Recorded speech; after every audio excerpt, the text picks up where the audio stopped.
बच्चों last time पर हम लोग पढ़ रहे थे एनिमल किंगडम, और एनिमल किंगडम में सभी फाइलम या संघों को पढ़ चुके थे।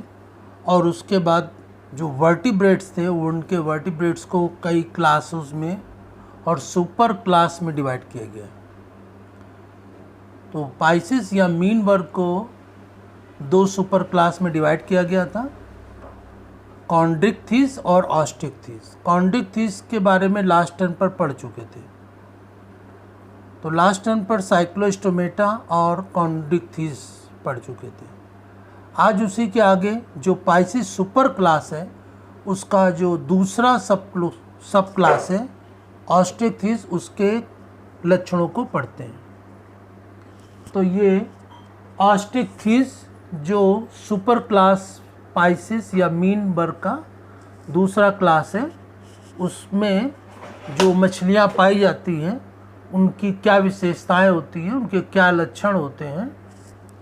तो इनमें marine and free fresh water, मतलब इस वर्ग की जो मछलियाँ होती हैं वो खारे पानी में और फ्रेश वाटर में, मतलब कि समुद्र में भी पाई जाती हैं और नदियों तालाबों के जल में भी पाई जाती हैं। मैरीन वाटर समुद्र के खारे पानी को बोलते हैं, और फ्रेश वाटर मतलब नदियों तालाबों के जल को फ्रेश वाटर बोलते हैं। तो नदियों तालाबों में भी पाई जाती है और समुद्र में भी पाई जाती है। बोनी एंडोस्केलेटन, और इनका अंतः कंकाल अस्थियों का बना होता है।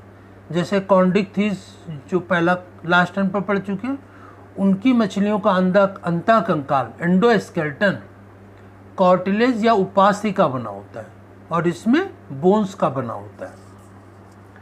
बॉडी इज स्ट्रीमलाइन, इनका शरीर धारा रेखित होता है।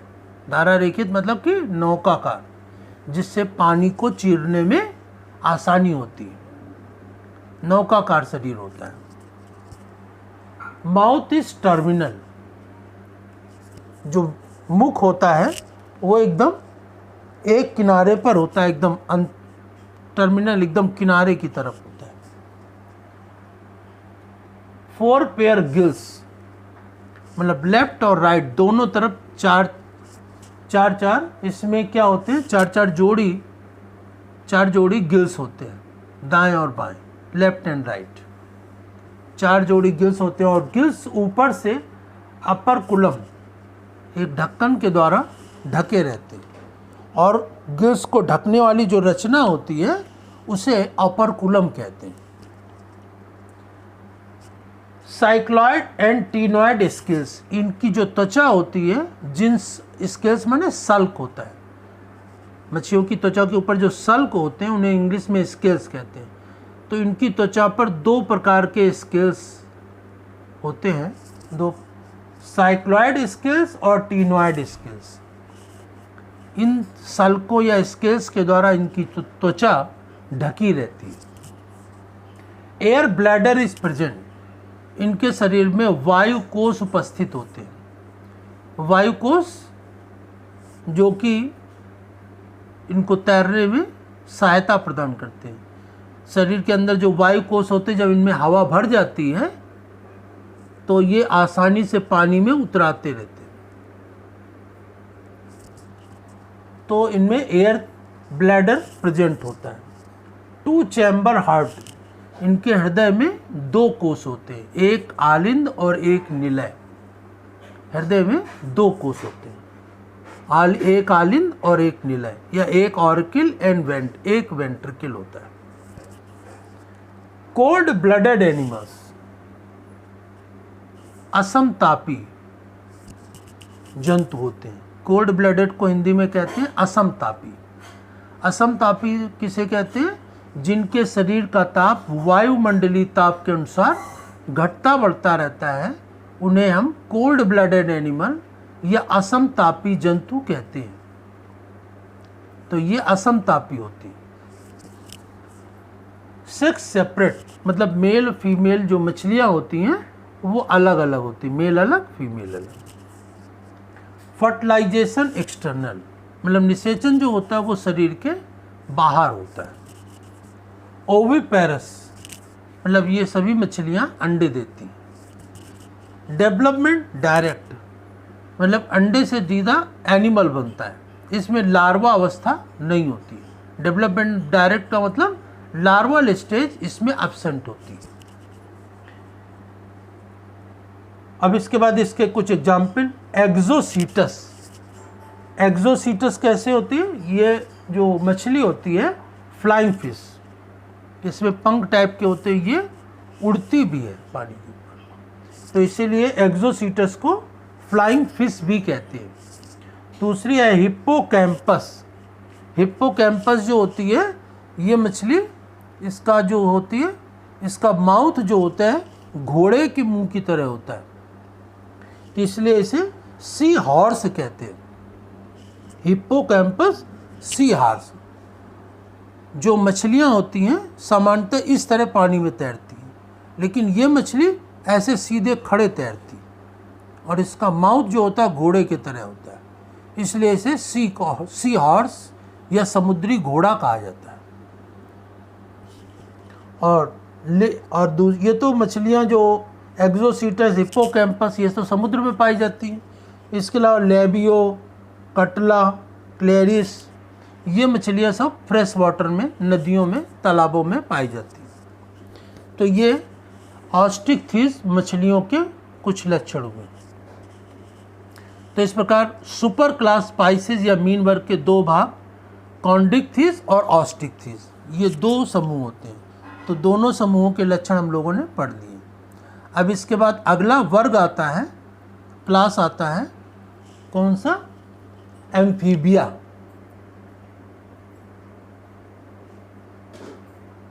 एम्फीबिया, इसको हिंदी में उभयचर कहते हैं। एम्फीबिया या उभयचर। उभयचर वर्ग के जंतु कैसे होते हैं?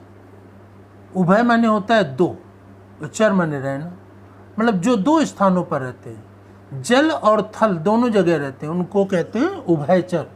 Aquatic and terrestrial. एक्वेटिक जलीय, टेरेस्ट्रियल माने स्थलीय, जल और थल दोनों जगह रहते हैं, तो इन्हें एम्फीबिया कहते हैं। इसके बाद टू पेयर लिम्स, इसमें दो जोड़े पैर होते हैं, दो जोड़ी, एक आगे एक पीछे, तो दो जोड़ी इसमें लिम्स होते हैं, हाथ पैर दो जोड़ी, एक आगे एक पीछे। और इसका शरीर में दो मुख्य भाग होते हैं, हेड एंड ट्रंक। हेड होता है सर जो, और पीछे का पूरा जो धड़ भाग होता है उसे ट्रंक कहते हैं। सिर और धड़ हिंदी में कह सकते हैं, और इंग्लिश में हेड एंड ट्रंक कहते हैं। स्किन इज मॉइस्ट, इसकी जो त्वचा होती है वो बहुत ही नम मुलायम होती है, और इसमें स्केल्स या सल्क जो होते हैं, जैसे मछलियों की त्वचा पर सल्क होते हैं, उस तरह के सल्क इनकी त्वचा पर नहीं होते हैं, और स्किन जो होती है बहुत ही मुलायम होती है। आईलिड, आँखों के ऊपर जैसे हम लोगों में ये आईलिड होता है, वैसे इनको की आँखों पर भी आईलिड होता है, आँखों की पलकें होती हैं जो आँखों के बंद कर लेती हैं। और कान जो होता है वो इनमें टिम्पैनम होता है, कान होते हैं, टिम्पैनम होता है। इनमें आँखों के ठीक पीछे टिम्पैनम होता है। कान, टिम्पैनम का मतलब किससे है? ईयर से है, कान से है। Alimentary canal, urinary and reproductive tract open in cloaca. Cloaca को हिंदी में कहते हैं अवस्कर छिद्र, अवस्कर चैम्बर। इंग्लिश में कहते हैं क्लोइका, हिंदी में कहते हैं अवस्कर। तो इस अवस्कर चैम्बर जो है अवस्कर छिद्र में खुलता है, और इस चैम्बर में एलिमेंट्री कैनाल मतलब आहार नाल, यूरिनरी मतलब कि जो उत्सर्जी होती है, किडनी से जुड़ी होती है, जो उत्सर्जन की क्रिया करती हैं, हानिकारक और अपशिष्ट पदार्थों को बाहर निकालती हैं। तो आहार नाल, यूरिनरी और रिप्रोडक्टिव ट्रैक्ट, ये सारी नलियाँ, उत्सर्जन नलिकाएं और आहार नलिका, ये सब एक ही में ही चैम्बर में खुलती हैं। उस चैम्बर को कहते हैं अवस्कर वेश्म या क्लोइकल चैम्बर, और ये शरीर के बाहर जिस छिद्र के द्वारा खुलती हैं उस छिद्र को कहते हैं क्लोइकल एपर्चर या अवस्कर छिद्र। तो ये इसमें विशेषता होती है। दूसरे एनिमल्स में क्या होता है जो इसके आगे पढ़ेंगे नेक्स्ट क्लास में, जो रेप्टिलिया इसके आगे जो अगला क्लास है, लेकिन उसमें क्या होता है एलिमेंट्री कैनाल अलग छिद्र में खुलती है और यूरिनरी और रिप्रोडक्टिव ट्रैक्ट ये अलग छिद्र में खुलते हैं, ये अलग अलग चैम्बर में खुलते हैं, लेकिन इसमें सब जॉइंट खुलते हैं।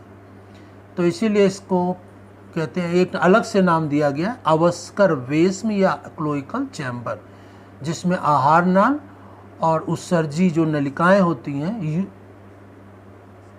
यूरिनरी की और रिप्रोडक्टिव, वो सब एक ही छिद्र में खुलते हैं। गिल्स जो इसमें श्वसन होता है वो गिल्स या गलफड़ों के द्वारा होता है, लंग्स या फेफड़ों के द्वारा भी होता है, और स्किन मतलब कि त्वचा, गिल्स के द्वारा या गलफड़ों के द्वारा भी श्वसन होता है, लंग्स या फेफड़ों के द्वारा श्वसन भी होता है, और त्वचा के द्वारा भी इनमें श्वसन होता है। इनमें हृदय के 3 वेस्म होते हैं। जैसे मछलियों में देखा हृदय में 2 वेस्म होते हैं, 2 चैम्बर होते हैं, एक आलिंद एक निलय, एक आर्किल और एक वेंट्रिकल। लेकिन इसमें हृदय के कितने चैम्बर होते हैं? 3, 2 आर्किल और एक वेंट्रिकल, या 2 आलिंद और एक निलय, ये 2 चैम्बर होते हैं। 3 चैम्बर, 2 आर्किल और एक वेंट्रिकल। आर्किल को हिंदी में कहते हैं आलिंद और वेंट्रिकल को हिंदी को कहते हैं निलय। तो 2 आलिंद होते हैं और एक निलय होता है। तो 3 हृदय में चैम्बर होते हैं। Cold blooded animal, cold blooded animal मतलब कि ये असमतापी होते हैं। असमतापी का किसे कहते हैं? जिनके शरीर का ताप वायुमंडल के ताप के अनुसार घटता बढ़ता है। सर्दियों में ताप जैसे सर्दियों में कम होता है तो इनके शरीर का ताप भी कम हो जाता है, और गर्मियों में ताप अधिक होता है तो इनके शरीर का टेम्परेचर भी बढ़ जाता है। तो ये असमतापी या कोल्ड ब्लडेड होते हैं। सेक्स सेपरेट मतलब मेल और फीमेल अलग अलग होते हैं। फर्टिलाइजेशन एक्सटर्नल मतलब कि निषेचन की क्रिया जो होती है शरीर के बाहर होती है। ओविपेरस मतलब ये सभी अंडे देते हैं। और इनडायरेक्ट डेवलपमेंट जो होता है वो इनडायरेक्ट होता है। इनडायरेक्ट का मतलब कि इनमें लार्वल स्टेज होती है, लार्वल स्टेज होती है, और मेटामॉर्फोसिस या कायांतरण के बाद ये पूर्ण विकसित जंतु बनते हैं। तो इनमें ये अंडे देते हैं, और डेवलपमेंट या जो विकास होता है वो इनडायरेक्ट होता है। इनडायरेक्ट का मतलब इनके भ्रूणीय विकास में लार्वा अवस्था होती है, इसी को कहते हैं इनडायरेक्ट डेवलपमेंट या अप्रत्यक्ष विकास। इसके एग्जाम्पल हैं टोड।